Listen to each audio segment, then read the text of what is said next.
I'm going to tell you something that is going to make you either feel very relieved or very annoyed, depending on how recently you accepted a job offer. 55% of people don't negotiate their starting salary, more than half. They get an offer, feel a complicated mix of gratitude and relief and mild panic, and they say yes, right away, to the first number. And the company on the other side of that conversation, in 73% of cases, they were prepared to go higher. They had more money. They were just waiting to be asked. Nobody asked. Welcome to Money Moves.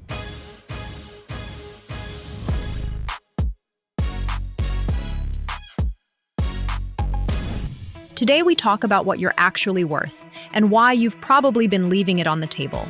Let me give you a number and I want you to actually feel it. People who negotiate their salary receive an average of 18.83% more than those who accept the first offer.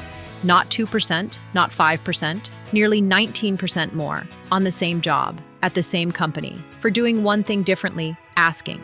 On a $60,000 salary, that's an extra $11,298 a year. Now compound that over a career, because here's the thing nobody explains. Your starting salary isn't just your starting salary. It's the baseline for every raise, every promotion, every future offer that benchmarks against your current comp.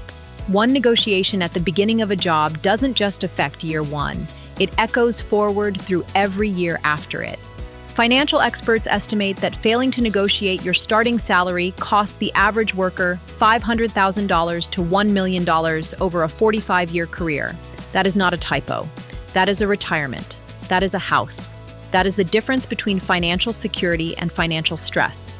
And it traces back, at least partly, to one conversation you were too nervous to have. And here's the part that makes it worse. Of the people who do negotiate, 85% get at least some of what they asked for. According to Fidelity's research, 85% of people who countered on salary got something. The success rate on asking is overwhelmingly positive, and still, more than half of people don't ask. We are leaving an enormous amount of money on the table because we are afraid to do a thing that almost always works. Have you ever negotiated a salary or a raise? Drop yes or no in the comments. And if yes, drop roughly what percentage increase you got. I want to see the real data from real people, not just survey averages. This is actually useful information. Here's what people say when they're asked why they didn't negotiate. 53% say they weren't comfortable asking. 48% were afraid the employer would rescind the offer. 38% didn't want to appear greedy. Let me address all three of these in about 30 seconds. Discomfort is not a financial strategy. Being uncomfortable for 4 minutes during a negotiation conversation is a small price for potentially $11,000 more per year. You can be uncomfortable and still do it. The offer rescission fear? Less than 1% of people who negotiate report having their offer pulled. Less than 1%. You are more likely to get struck by lightning while buying a lottery ticket than to have a job offer rescinded because you asked for more money. This fear is not grounded in reality. And appearing greedy, companies have entire budgets for compensation negotiation. They expect it. In the words of one executive coach quoted by CNBC, they respect good negotiators. They want someone with that confidence on their side of the table. You're not being greedy, you're being exactly what they want you to be. Quick pause. If this is the kind of content you want more of, real numbers, real strategies, no fluff, subscribe to Money Moves. We do this every week, free. 2 seconds. It has already paid for itself if you negotiate once. Hit the button. Back to your money. Okay, so knowing you should negotiate and knowing how to negotiate are two different things. Here's the framework. Fast. Step 1. Know your number before the conversation. Use Bureau of Labor Statistics data, Glassdoor, Levels.fyi, or PayScale to find the market rate for your specific role in your specific location. Your ask needs to be grounded in data, not in what you want to make. The market rate for this role in this city is X, and based on my experience, I'm looking for Y is a sentence that works. I was hoping for more is a sentence that doesn't. Step 2. Ask for more than you want, not insultingly more. But negotiation is a conversation with room to move, and if you open at your actual floor, you have nowhere to go. Ask for 10 to 20% above the offer. Land somewhere in the middle. That middle is where you actually wanted to be. Step 3, negotiate the whole package, not just the salary. If the base salary genuinely can't move, sometimes it can't, the conversation doesn't end there. Remote work flexibility, extra vacation days, signing bonus, professional development budget, equity, earlier performance review. These have real dollar value and are frequently more flexible than the base number. A $5,000 signing bonus and an extra week of vacation is real compensation, even if the salary line didn't move. Step 4, get comfortable with silence. After you make your ask, stop talking. The silence is doing work. The instinct is to fill it, to soften it, to immediately offer a concession before they've even responded. Don't.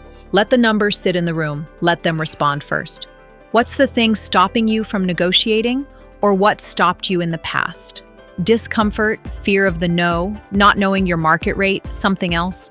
Drop it in the comments. I want to know what the actual barrier is for real people, not the survey answers. Here's the thing about negotiation that most people miss. It doesn't end at the job offer. 43% of employees have never asked for a raise in their current role.